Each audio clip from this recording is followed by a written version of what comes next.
500, ce qui est énorme, ce qui est absolument énorme.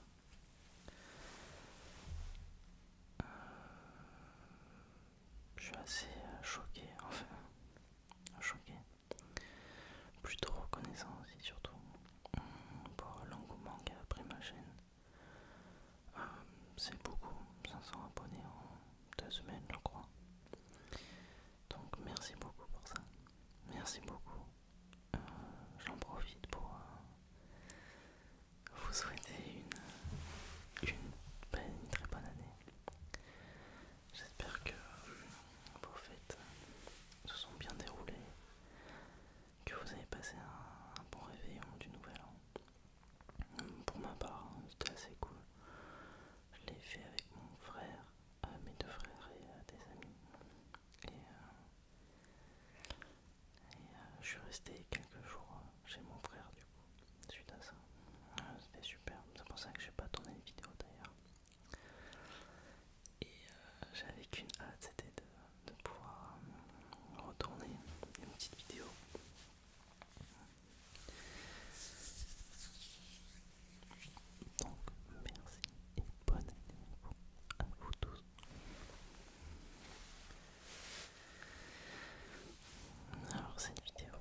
celui-ci. Donc ce vin est composé de 65% de Sauvignon et 35% de Sémillon, mais ça c'est pas très grave, on s'en fiche.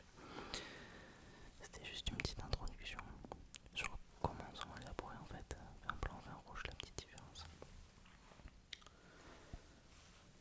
C'est pas ce qui va vous... Ça va pas vous apporter grand chose si vous débutez. Donc, comment on déguste un vin? Donc, dans un premier temps, visuellement, vous avez déjà des informations, comme je vous l'ai dit. Ensuite, vous avez ce qu'on appelle le premier nez.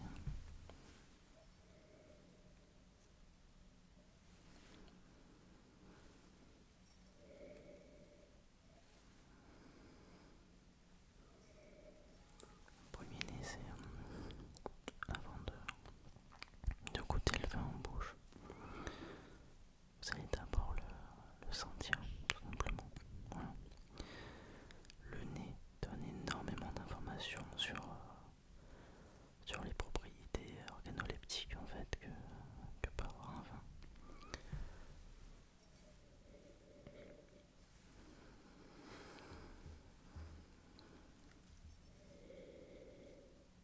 C'est marrant, je m'attendais pas à ça en fait pour ce vin là, parce que j'ai déjà goûté leur grand vin, donc Château Carbonieux et d'autres Pessac-Léognan d'ailleurs en blanc. Et je m'attendais pas à avoir autant d'opulence comme ça. On a beaucoup de vanille. C'est intéressant. Fruit de la passion un peu.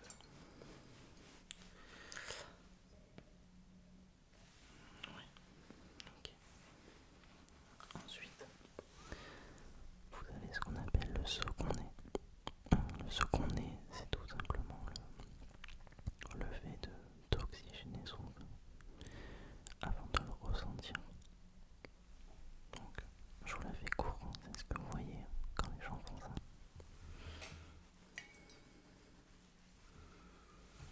Quand ils tournent leur verre comme ça.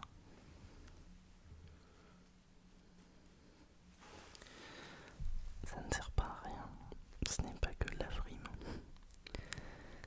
En fait, ça permet de faire pénétrer de l'oxygène dans le vin et au contact de l'oxygène, les arômes vont se libérer plus facilement, ce qui va vous permettre de ressentir d'autres arômes par rapport au premier nez.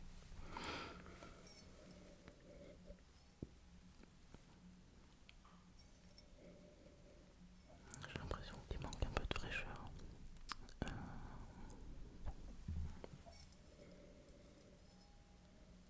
Ouais, on a un petit côté lacté un peu.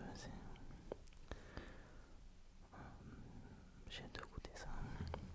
Donc la troisième étape, c'est de mettre le vin en bouche tout simplement et de déguster le vin. Petite précision, on tient toujours son verre comme ceci, soit par la tige que vous avez là, soit par le pied. Ne le tenez pas comme ça, en fait, parce que si vous le tenez comme ça, la température de votre corps, en fait, que vous avez dans votre main, va réchauffer le vin. Et pour un vin blanc, c'est pas du tout ce qu'on recherche. On recherche surtout la fraîcheur, puisqu'il doit être dégusté généralement entre 10 et 11 degrés, donc ouais, il faut qu'il soit assez frais. Un vin rouge est 18 degrés, pareil pour un vin rouge, ne tenez pas votre verre comme ça. Et pour un champagne encore moins, parce que un champagne on le déguste le plus frais possible. Ok, donc on va le goûter.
bouche après l'avoir dégusté.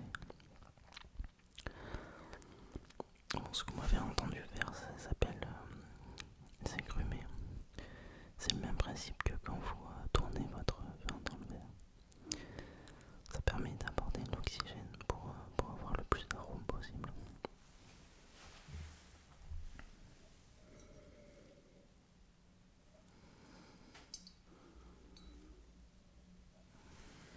Ok.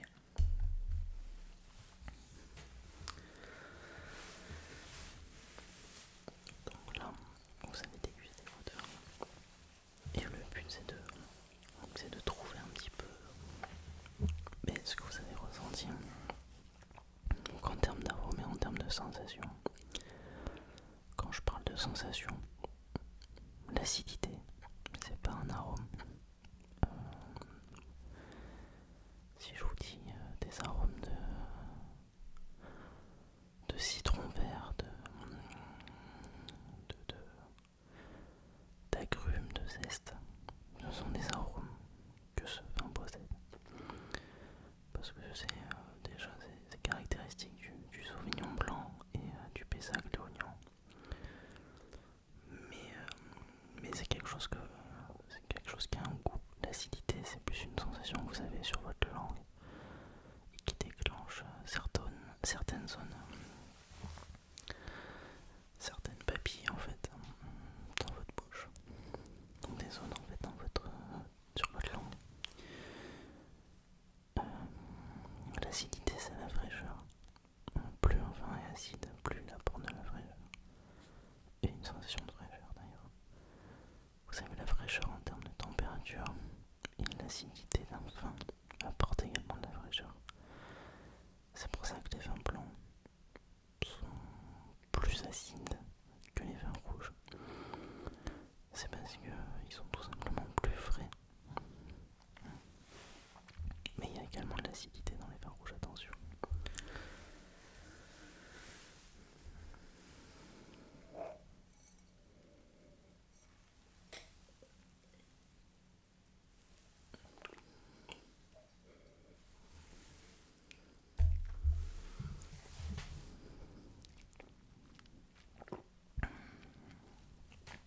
Mais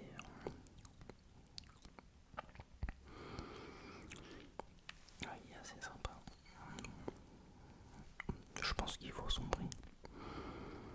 J'aurais peut-être dû le mettre un peu plus au frais. Mais en fait, le temps que j'installe tout le setup, il s'est un peu réchauffé. J'aurais dû le sortir au dernier moment.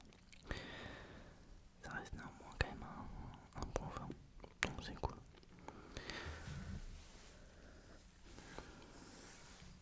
Bon, je suis pas sommelier de formation. J'ai plutôt fait une formation en fait de faire mes accès business en école de commerce. Ce qui est radicalement différent parce que certes on apprend des techniques de dégustation mais on apprend surtout à vendre le vin, que ce soit sur tel ou tel marché. Donc c'est un peu différent, la démarche est complètement différente finalement. On ne sert pas du vin, on le vend. Donc effectivement on a quand même besoin de savoir comment un petit peu les bases. C'est un petit peu ce que je vous ai donné là. Mais on n'est pas non plus des sommeliers par métier. Voilà. Mais on a dégusté énormément de vins en cours. Une formation que j'ai terminée il y a un mois. On a dégusté énormément de vins en cours. Il y avait des semaines où je dégustais peut-être 20 à 30 vins par semaine en cours. Donc on a amené nos verres et en fait on a amené nos verres et on avait souvent donc un intervenant qui était dans le monde du vin, qui faisait sa conférence et sa présentation sur tel ou tel sujet. Ça pouvait être les vins de Nouvelle-Zélande, les vins de Bourgogne. On a quasiment tout fait. Presque, ouais. Je pense qu'on a même tout fait.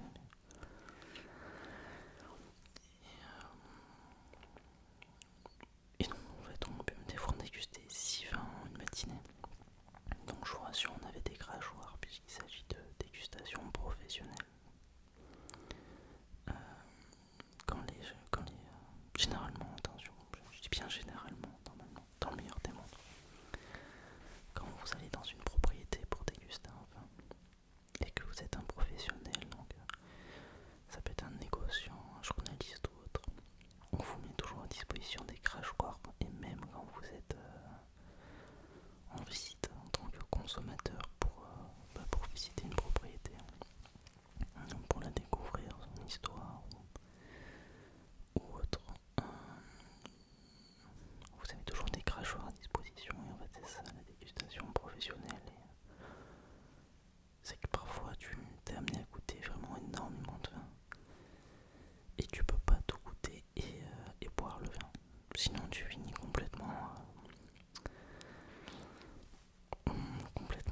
masse quoi. Donc tu recraches souvent le plus possible dans un crachoir.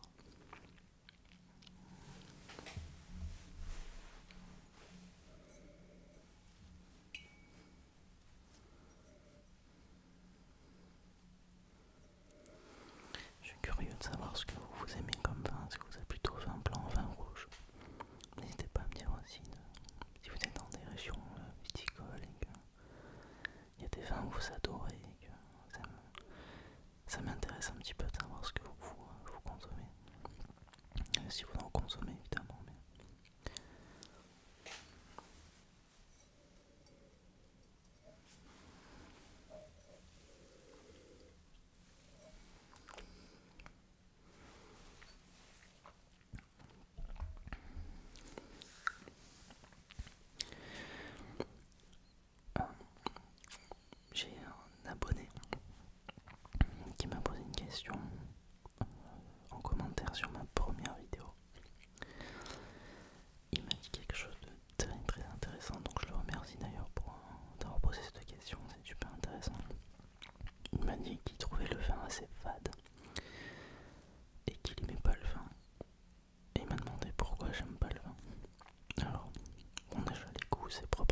parce que vous mettez du sucre dedans et voilà.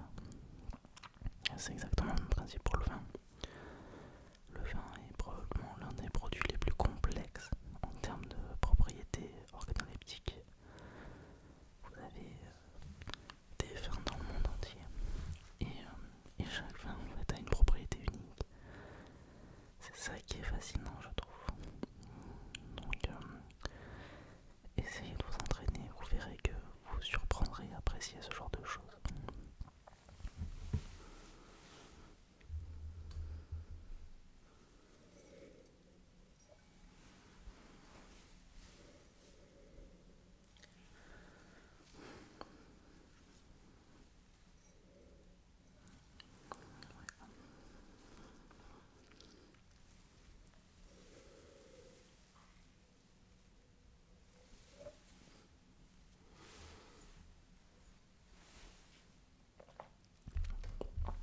Donc là je déguste un vin que vous pourrez trouver en supermarché, vraiment basique. Si je vois que vous aimez ce genre de vidéo, je peux même vous faire des dégustations à thème pour parler des différentes régions de France, leurs spécificités, leur histoire autour du vin, ce qu'ils font comme vin, pourquoi c'est réputé